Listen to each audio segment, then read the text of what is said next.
Welcome to the Neighborhood Watch self-paced curriculum on planning effective meetings.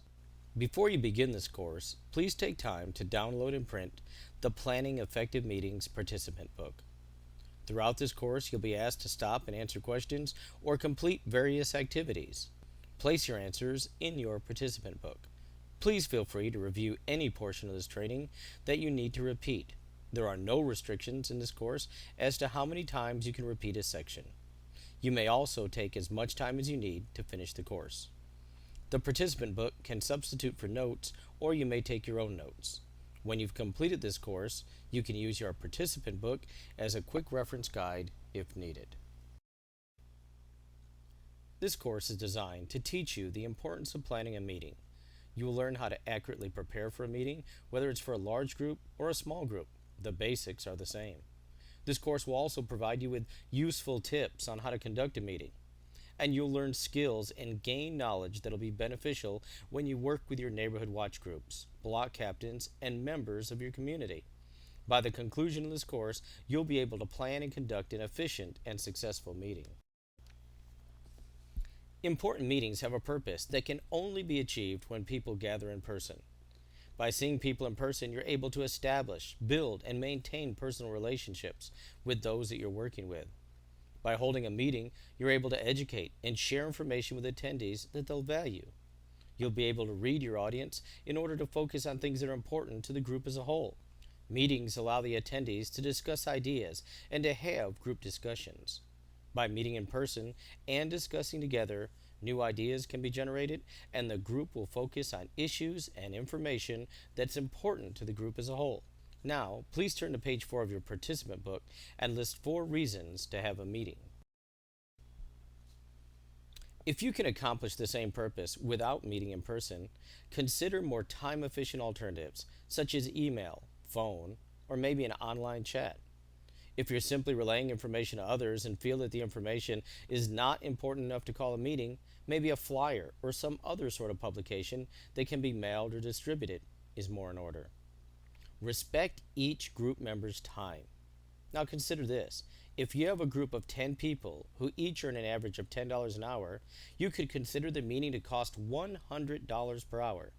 Now, is your meeting worth that? If the information provided in person at the meeting is important and valued, then meet. If the camaraderie, contacts, and relationships are important to establish in person, then meet. In order to accurately prepare for a meeting, we'll discuss the 3 stages of the meeting: before, during, and after the meeting. Logistics is an important step in preparing for a successful meeting. First, let's talk about scheduling your meeting. You should select a date and a time that's convenient for most people invited to attend. You may not be able to accommodate every person, but try to appeal to the majority. You should also select a location that's convenient for the majority of the group. If you're conducting a neighborhood watch group meeting, you should probably hold the meeting in that neighborhood. However, if you're holding a community-wide meeting for block captains, a more centralized location would be better. Neighborhood churches and schools often provide meeting space for groups such as Neighborhood Watch. And you should ensure the location has the required and desired facilities. The correct amount of space, seating, public access, restrooms, climate control, meetings and technical equipment such as microphones and AV support if needed, and perhaps even kitchen facilities. This, of course, all depends on the size of your group.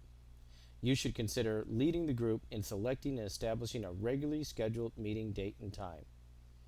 You can meet once a week or once a month, whatever interval is best and suits the needs and the availability of the group.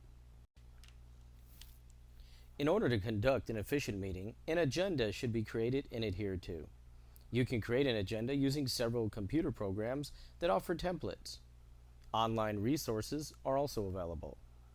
And a template is available to download from your Neighborhood Watch Toolkit. All agendas should list the following items: the meeting start and end time, the meeting date and location, topics and presenters. Contact individuals who are expected to give a presentation, a speech, or a report, and give them an estimate of the time allotted.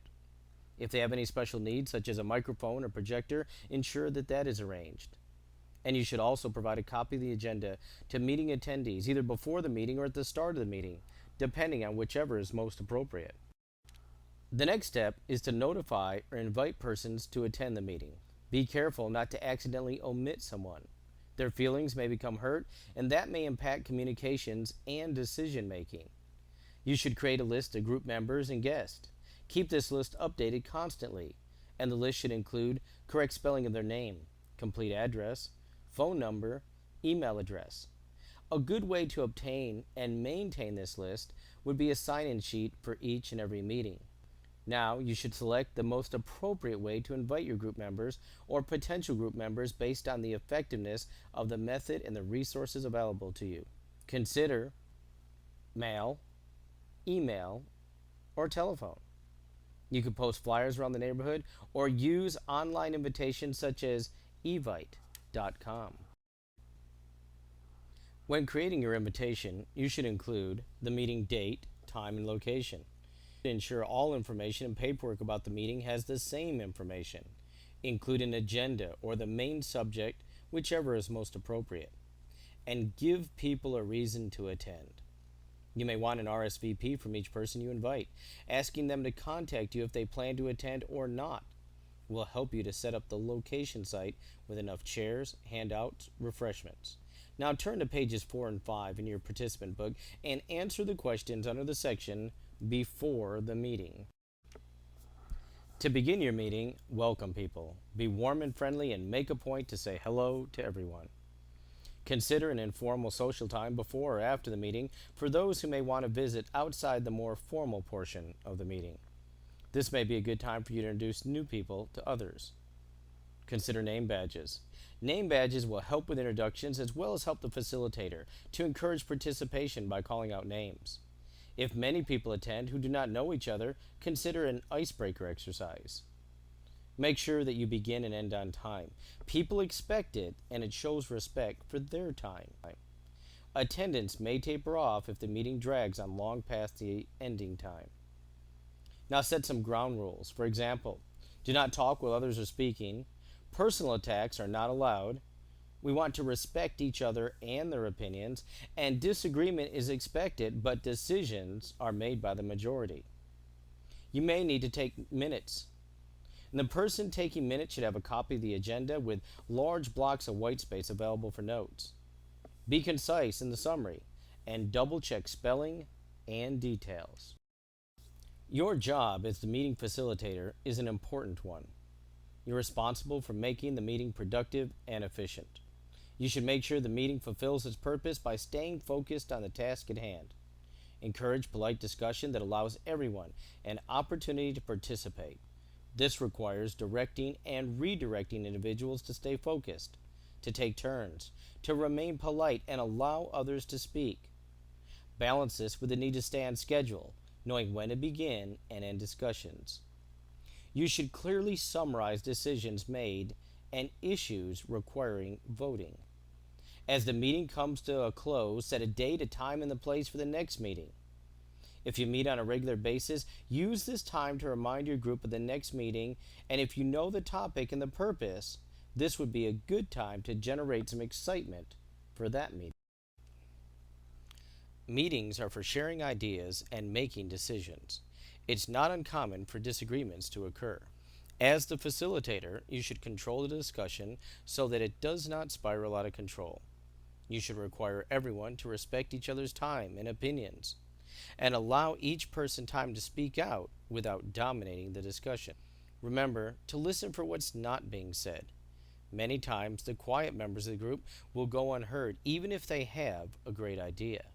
Try to find and resolve sources of confusion, conflict, hidden agendas, and emotions. Now, turn to page 6 in your participant book and answer the questions under the section, The Meeting. After the meeting, review how the meeting went and how it could be improved. Meetings that are effective do not disappoint the attendees. Meetings that are efficient value the attendees' time. Distribute minutes or make them available, including details about action items and assignments, persons responsible, and timelines. Turn to page 6 in your participant book and answer the questions under the section, After the Meeting. This is the conclusion of this course. We have covered the steps you must take in order to prepare for a meeting. We have also given several tips on how to conduct an efficient meeting in order to avoid conflict and encourage participation and creativity.